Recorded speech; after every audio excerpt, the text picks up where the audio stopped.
बेटा जरा अपनी माँ को एक बार डॉक्टर के पास ले जाओ। उसका रूटीन चेकअप कराना है और दवाइयाँ भी ख़त्म हो गई है। प्रकाश जी अपने बड़े बेटे चेतन से बोले। पिताजी आपका भी रोज का यही ड्रामा रहता है। जब मैं ऑफिस के लिए निकलता हूँ तभी कुछ ना कुछ टोका टाकी कर देते हो। झुंझलाते हुए चेतन ऑफिस के लिए निकल गया। प्रकाश जी वहीं खड़े खड़े बेटे की तरफ देखते रह गए। प्रकाश जी छोटे बेटे केतन से बोले, जो कि अभी मॉर्निंग वॉक पर से आया था, बेटा आज काम पर से थोड़ा जल्दी आ जाना और एक बार अपनी माँ को डॉक्टर के पास ले जाना। पिताजी आप भी मेरा ही खून चूसते हैं, कभी तो भैया से भी बोल दिया करो, जब देखो कुछ ना कुछ खर्चा बताते रहते हैं, कहकर छोटा बेटा भी नहाने के लिए बाथरूम में चला गया। दोनों बेटे की बात सुनकर प्रकाश जी चुपचाप कुछ देर बाद अपनी पत्नी को अपने साथ ले जाकर डॉक्टर से चेकअप और उनकी दवाई ले आए।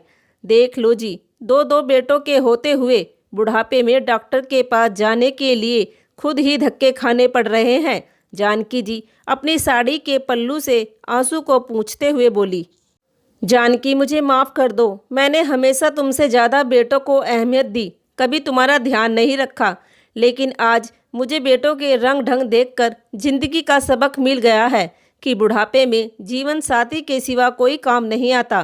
प्रकाश जी जानकी जी के हाथों को पकड़ते हुए बोले। दोनों पति पत्नी बैठे आपस में बातें कर रहे थे। उन दोनों को देख बड़ी बहू छोटी बहू से बोली, देख छोटी, बुढ़ापे में भी दोनों का फिल्मी हीरो हीरोइन का सीन चल रहा है।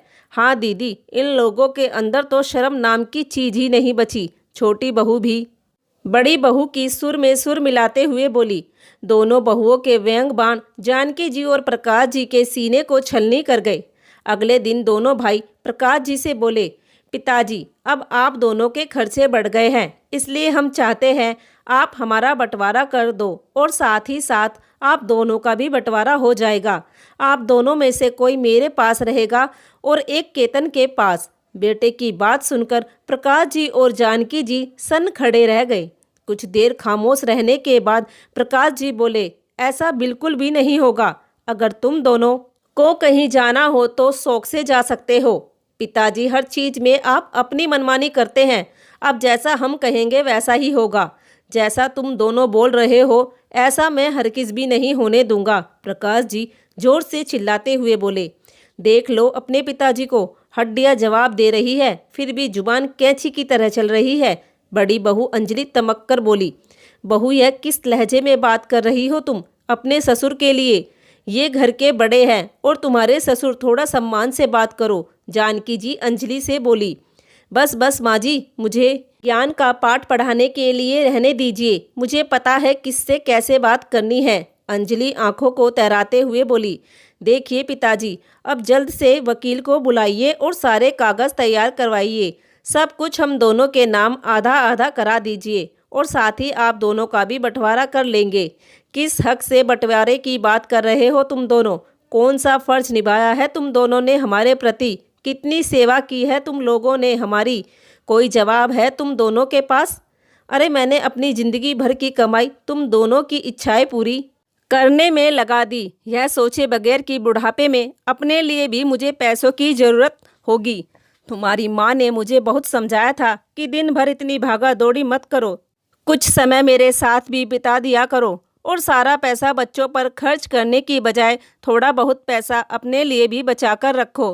परंतु मैंने कभी उसकी बात नहीं मानी, ना ही कभी उसे वक्त दिया और जो भी कमाया हमेशा तुम्हारे ऊपर कुर्बान कर दिया।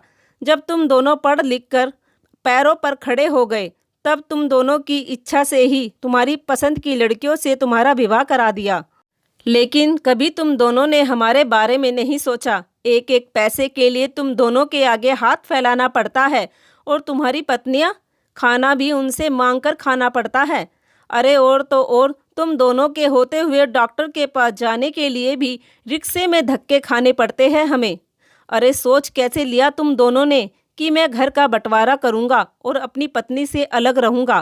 प्रकाश जी की बात सुनकर बड़ा बेटा बेशर्मी से बोला, पापा कल को यदि आपको कुछ हो गया तो तब भी तो यह घर हमारे नाम होगा। इससे अच्छा तो आप जीते जी इस घर का बंटवारा कर दीजिए।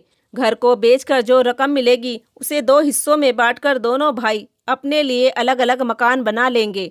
यदि आप दोनों एक के साथ मेरे पास या फिर केतन के पास रहेंगे तो दोनों पर बोझ बन जाएंगे। इसलिए मैंने कहा कि मकान बनने के बाद आप मेरे पास और मम्मी केतन के पास रह लेगी। बड़े बेटे चेतन की बात सुनकर उनके पिता के चेहरे पर विषाद की गहरी लकीरें खींच आई थी। जिन बेटों की अच्छी परवरिश के कारण वह अपनी पत्नी को कभी ढंग से समय भी न दे पाए थे, यह सोचकर कि जब बच्चों के कर्तव्य से मुक्त हो जाऊंगा तब बच्चे कमाएंगे और मैं पत्नी को वक्त देकर उसकी सारी इच्छाएं पूरी करूंगा, उसका बहुत ख्याल रखूंगा, उसके साथ ढेरों बातें करूंगा, जहां वह कहेगी वहीं उसे ले जाऊंगा। आज जब पत्नी की इच्छा पूरी करने का वक्त आया तो वह दोनों बेटों को माँ बाप बोझ लगने लगे थे। उन्होंने बड़े बेटे से कहा, मैं तुम दोनों को अपना फैसला सुना चुका हूँ। न तो यह घर का बंटवारा होगा और ना ही हम दोनों पति पत्नी का। अब तक मैंने तुम दोनों की इच्छा पूरी की, अब अपनी पत्नी की इच्छा पूरी करूँगा, उसका ध्यान रखूँगा। तुम दोनों पर हम बोझ ना बने इसलिए मैंने अपने मकान को आधा किराए पर उठाकर आधे मकान में खुद रहने का फैसला लिया है। मैंने तुम्हें पढ़ा लिखा कर इस लायक बना दिया है कि तुम अपनी मेहनत से पैसे कमाकर अपने लिए खुद मकान बना लो। आज के बाद जब तक हम दोनों जिंदा है इस मकान को बेचने की सोचना भी मत। यह मकान हम दोनों ने अपनी मेहनत से बनाया है। तुम दोनों इसी वक्त इस घर से निकल जाओ। पिता की बात सुनकर बेटे और बहू के पैरों तले जमीन खिसक गई। पिता से इस तरह के जवाब की उम्मीद बिल्कुल भी नहीं थी उन्हें। पिताजी, गलती हो गई, जो हमने आपको बोझ समझा, हमें माफ़ कर दो। हमें इस वक्त घर से मत निकालो। इतनी जल्दी हम मकान कैसे बनाएंगे? हमें कुछ समय की मोहलत दे दो। बेटे और बहू बुरी तरह उनके पैरों में गिरकर गिड़गिड़ाने लगे। पिता के एक फैसले से ही दोनों बेटे और बहुएं लाइन पर आ गए। कई बार माफ़ी मांगने के बाद प्रकाश जी बोले, बेटा, दूध का जला छाछ भी फूंक फूंक कर पीता है। मैंने माफ़ तो तुम दोनों को कर दिया है, परंतु यदि तुम दोनों को इस घर में रहना है, मेरे इस घर में किराएदार बनकर रहना है, कभी अपनी पत्नी का ध्यान नहीं रखा, उसकी बात नहीं मानी, हमेशा उसकी इच्छाओं का तिरस्कार किया। बेटा, अब मैं अपनी पत्नी के साथ रहूँगा, तुम दोनों से बिल्कुल अलग। तुम दोनों पर बोझ बनने से बेहतर है कि मैं किराया लेकर सम्मान से अपनी पत्नी के साथ अपना जीवन यापन करूं। यह मेरा आखिरी फैसला है। प्रकाश जी ने कड़ी नज़रों से दोनों बेटों की तरफ देखते हुए कहा। दोनों बेटों और बहुओं के चेहरे आज देखने लायक थे। आज पिता के इस कड़े फैसले को मानने के सिवा उनके पास कोई और रास्ता नहीं था।